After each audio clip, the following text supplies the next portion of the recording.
welcome back to another one of our Bonfire Beer Reviews. So, today is December 1st. Hey! I can't believe it. So we've done a couple of things to spruce up the frame for the episodes. We've added some lights behind us. Hopefully you can see those.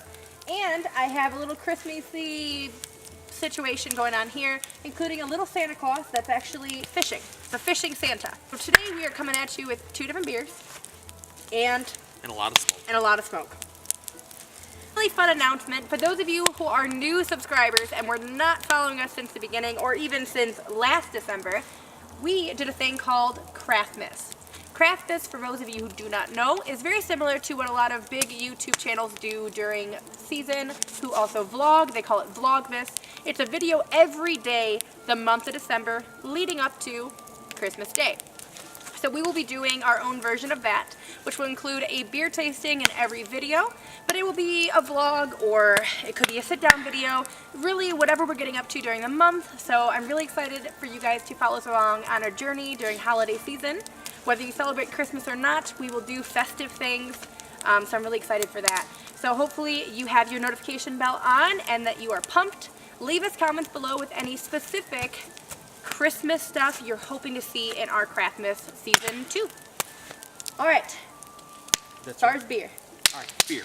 So you are doing, favorite part. yes, Dana's gonna go first. He's doing an IPA called Husky IPA by Alaskan Brewing Company. Yep. We've had quite a bit of their beers and we love them, but today we have some really fun history about the brewery to share with you. They started in 1986. So this couple, and I can't remember the names, Geoff and Marcy. Marcy moved to Alaska. Loved Alaska, like so many people do, because Alaska's an amazing place. Beautiful. But sustainability, living up there was difficult because there's not a lot of jobs up there and that sort of thing. So Yep. they wanted to live there, but they had to figure out a way to make some money.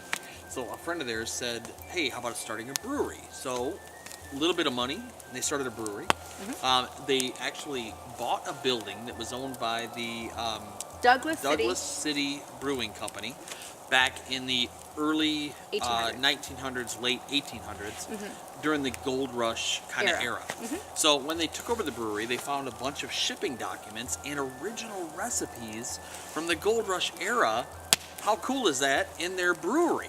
The building that they bought had the original brewery recipes from 200 years ago. So awesome bit of history. They started brewing it. It took off, and here we are now. And they're in Juneau, Alaska. They were the first brewery in Juneau, Alaska since Prohibition. Yep. But basing back the history during Gold Rush, because brewing beer has always been an industry in Alaska. So that is the 67th brewery in the county in Juneau where they're located. But like Dana said, they are the first since Prohibition that had opened. Really cool bit of history. We've had a lot of their different beers, so I'm excited about this. The last thing I want to mention is the fact that they take such pride in the land that they reside as far as their ingredients. So a lot of the things you're going to see as far as tasting notes and brewing aspects, they use alder, which is a hardwood found in the area, used predominantly for smoking fish and meat. They use that a lot for their smoky infused beers. They also use, was it spruce tips? Spruce tips Spruce from tips, Alaska. Yep, from Alaska to from add Juneau, actually. Yep, from Juneau to add the pine aspect as I get smoked out. Another thing they do is they actually aged their barley wines in their tunnels beneath the city, which were used for wine back in the day in the 1800s. So they try to infuse the mining history by simply reusing and repurposing those tunnels as cellar space. Yep. Which is another thing they do. One of their things is a little bit of history in every little bit of history in every bottle. A little bit of history in every bottle. So really cool brewery. Love the fact that they pay homage to the beginning of their, not only their building, but their state, their and using original local recipes history. is pretty awesome. I think the fact that they use the original recipes is amazing. Like, how cool would that be to find somebody's original recipe and then make it? Yeah. What a great idea. So he's the brewer, I think, right? Yeah. So anyway, he's the one that decided to go ahead and start home brewing that particular recipe, and it was a success. So your beer has 7% ABV, 50 IBUs, and on Untapped it looks like it's sitting at right about a 3.6 average from people we know, and a 3.7 from everybody else. Okay. Two people I'm going to shout out that have tried it that are fellow YouTubers here on YouTube in the BrewTube community will be Dan and Lizzie. They individually have rated it, and they are from Till A Beer Doeth Part. Lizzie rated it a 4.2, I believe. She loved it. Dan gave it a 3.5, so they were torn. Huh. So I wonder if we will be torn here today. So go ahead and give us a nose. Super light in the glass for the ABV. It is. It actually has an apricot aroma first. Okay. And some citrus. I don't really get a whole lot of pine. Very mellow smelling. Okay. It smells light. It's really pretty in the glass though. It's like nearly a perfect beer. There was a really good head on it. There's a nice crisp white head, which is perfect for winter. And then very, very see-through and very light in the glass, but very good for photography. Oh, I almost drank your beer. Wow. It smells good though. It smells fruity. It smells great. I almost drank it because it smells good. It smells apricot for sure. I agree with that. And then I'm getting like a nectarine or a peach smell as well. Oh no.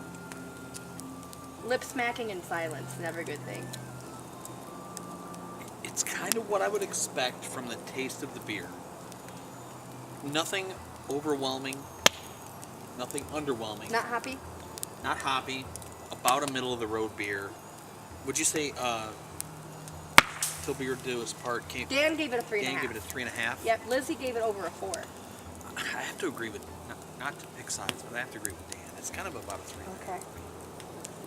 All right, let's see if I agree with Lizzie because I almost drank it when it wasn't even my turn. It smells delicious. It's just not really. It's not great. It's not bad. It's good. I think it's delicious. I would give it a 4. Would you? Yep, I would give it a 4. What's good about it is it's more tropical than I expected. I really didn't expect a tropical flavor to this, with one, it being from Alaska, and two, it's an IPA. Yep. So I expected it to be hoppy, and I expected it to be bitter, and I expected it to really warm you up, like a winter warmer, a true winter warmer, something you'd want to drink after working outside, walking outside, being outside, anything in Alaska really, outside. But it's very tropical. It almost takes you to a different place, which maybe could be the reason why it's a little more fruity, because you can close your eyes and pretend you're not in frigid winter temperatures while in Alaska, maybe. You'd be like, nah, I'm on a beach somewhere. But it's very, very smooth. There's not a lot of carbonation. So smooth that it almost comes off like a wine cooler without carbonation because it is so sweet. I don't taste any hops. It's not really bitter. It's clean though. It's crisp. It's a good beer. Wouldn't be something Dana would love. So I'm not shocked that he gave it a 3.5, but for me, it's a very subtle IPA, so I actually really enjoy it. You getting smoked out I'm finally? getting smoked out. I gotta It's get been some me the dry whole time. wood and change this fire up a little bit. Okay, so sounds it smokes good. you out a little bit. All right, adding wood to the fire intermission can commence.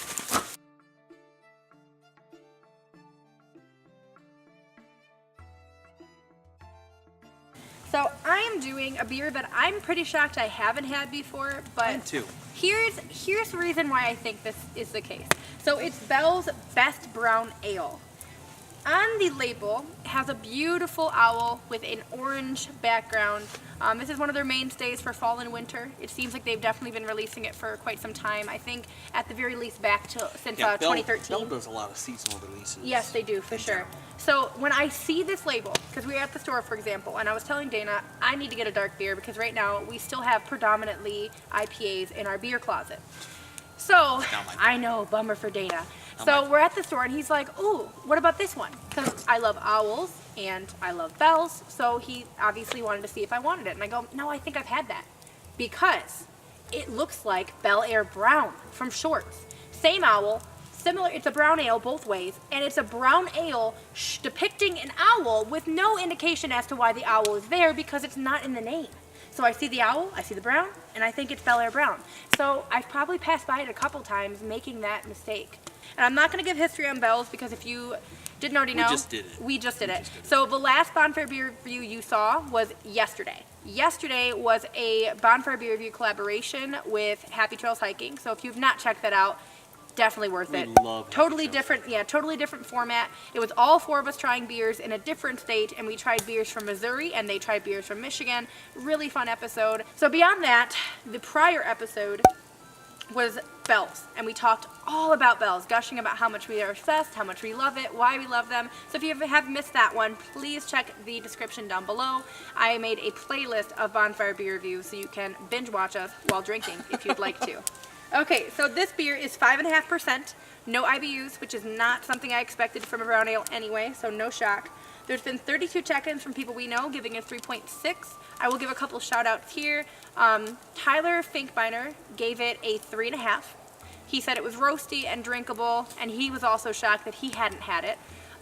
Kyle from No Hype Beer Reviews, shout out to Kyle. He checked it in, and it showed up that he was at a dentist office, so I'm not sure what was going on there. Wow. But that's pretty funny.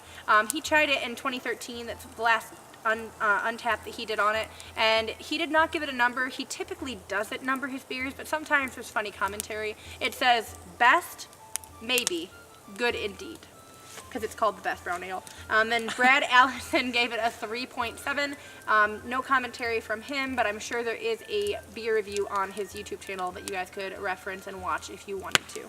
So here is the write-up from Bell's. A smooth, toasty brown ale. Best brown ale is a mainstay in our fall and winter lineup, with hints of caramel and mocha and cocoa. The malt body has the depth to stand up to cool weather, but does not come across as heavy. This balancing act is aided by the generous use of American hops. That's pretty cool. I almost bought some American hops. For us to grow? Yeah. Oh, okay. Because it's a very generic, Easy to grow. easy to grow, easy to use. hops, and I saw some at work, and I'm like, oh, maybe I should get that, but I didn't. It's finally cold. I actually bought this and it wasn't refrigerated, so we've been sticking it in the snow this entire video, hoping that it was at least a temperature that was comfortable, because it was warm. So it was extremely carbonated when I poured it. One of the reasons that may have been is the contrast in temperature. It was, like I said, warm, and I poured it into a cold glass that was resting on a snowy, iced up table. So part of the carbonation and the head being so active would have been from that. But beyond that, the head was crazy. I had to wait for it to settle to even finish pouring, if you noticed from the intro. The smell, it reminds me of something, which I can't put my finger on what exactly it is, but it's one of the beers we've done on Bonfire Beer Review. I wish I had more information, but it just smells very familiar. It smells malty and chocolatey, kind of like a hot cocoa that has gotten cold, honestly. I'm not smelling anything. Hot cocoa? Yep. I'm not smelling anything roasty or coffee in this whatsoever, but I am getting that muted, creamy chocolate aroma. Go ahead and smell that. And it's actually kind of like a reddish brown in the glass. It's not super opaque. Yep, muted, chocolatey, a little bit of coffee hints. I didn't get much. Maybe, but a brown. Yeah. All right, I'm getting in. You go, you. That's very unique. Okay, so most brown ales remind me of a porter in the sense that it's kind of a stout, but not as strong. This one doesn't remind me of a brown ale. It doesn't remind me of a porter. It's something totally different. It's almost like, it reminds me of like a spiced ale or something like that, or even a dark lager in some ways. Because of the hops, that aspect has actually made it where there is a slight fruity hint to it. Similar to the fruit notes you can get with dark chocolate, so it's still kind of tying into the chocolate flavor. Very, very creamy. The mouthfeel is very smooth, very velvety, very pleasant. I'd say medium body, which is seemingly what they were aiming for, which is nice. It is more chocolate than coffee. There is a slight roastiness, but it's at the back end. The initial is the creamy chocolate and then fruitiness right in the center as it's developing on your palate. It's good, it's just different, so I'm not sure how really to feel about it. I'm sure that your description was much deeper and more involved than mine will be. We'll see. It's gonna be either you love it or hate it. He doesn't like brown ales too much. I give it a 3 and 3.5, 3.5 for me. I like this. I like it. I wouldn't say it's the best brown ale. Like Bel Air Brown is my favorite brown ale. I think it's very mellow at the finish. Yeah. But roasty at the end. Roasty. Yep. Yep. It's a perfect fall / Winter. mid-fall, early winter beer. Yeah. substantive. Maybe pair that with like a beef meal or something. Yeah, like most that. dark beers you would have with red meat. Is that an actual tree growing on our shed? No, it fell. Oh, okay. I'm like, what the hell? No, We're it usually fell. sitting It's over all right. here, but I positioned us here today so that we could see the lights we hung up. We're going to actually put fairy lights and Christmas lights in the trees behind us, but it was too dark today for us to do that for our December 1st episode. So Yeah. when you guys see us next week, we should have that. But yeah, that's pretty much all we have going on. So we're going to be getting into the thick of Christmas shopping and starting to get a lot of snow here in northern Michigan. So you'll be seeing us ice fish and go sledding and make snowmen and winter hiking and Winter here lasts everything. about 6 months. 5 to 6 months. At least. Yeah. So half of your year is spent in winter. Yep. So if you don't enjoy winter, You don't enjoy your life. you're not going to enjoy your life. So Yeah. lots of outdoors activities, lots of hiking in the winter, lots of ice fishing. We make the most of it. We try to. For sure. Bonfires.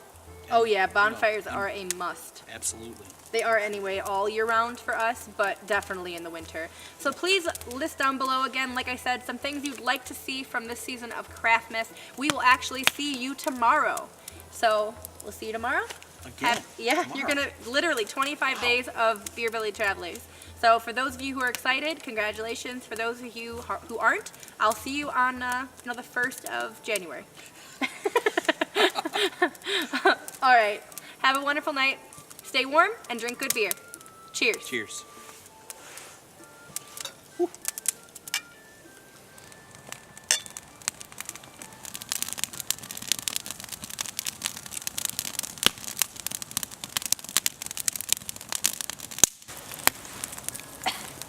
Nope. It'll go away in a minute. Okay. Hold up. Why did you do this to us? Sorry.